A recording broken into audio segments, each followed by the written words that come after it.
அனைவருக்கும் வணக்கம். Welcome back to our channel. இன்றைக்கி நம்ம வறட்டு இருமலுக்கு உள்ள டிப்ஸ் என்னன்னு பார்க்க போகிறோம். இதுக்கு தேவையான பொருட்கள் தேன், அதிமதுரம்.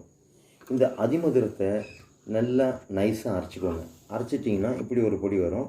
இந்த பொடியை இது ஒரு ஸ்பூன்னா தேன் ஒரு ஸ்பூன், ரெண்டுத்தையும் சரிசமமாக எடுத்துகிட்டு கலந்திங்கன்னா இப்படி ஒரு மூலிகை லேகியம் டைப்பில் கிடைக்கும். இதை ஒரு நாளைக்கு 2 அல்லது 3 முறை சாப்பிட்டு வந்தீங்கன்னா உங்களோட இருமல் படிப்படியாக குறைய ஆரம்பிக்கும். இதை குழந்தைகளுக்கு கூட கொடுக்கலாம். இதில் ஆன்டி ஆக்சிடென்ட் அதிகமாக இருக்குது. இதை இடித்து தண்ணியில் கொதிக்க வச்சு டெய்லி கூட குடிக்கலாம். குடிச்சிங்கன்னா உங்களோட இம்யூனிட்டி இன்க்ரீஸ் ஆகும். இதை மாதிரி மேலும் பற்பல டிப்ஸை பார்க்குறதுக்கு நம்ம சேனலை சப்ஸ்கிரைப் பண்ணுங்கள், பெல் பட்டன் அழுத்துங்க.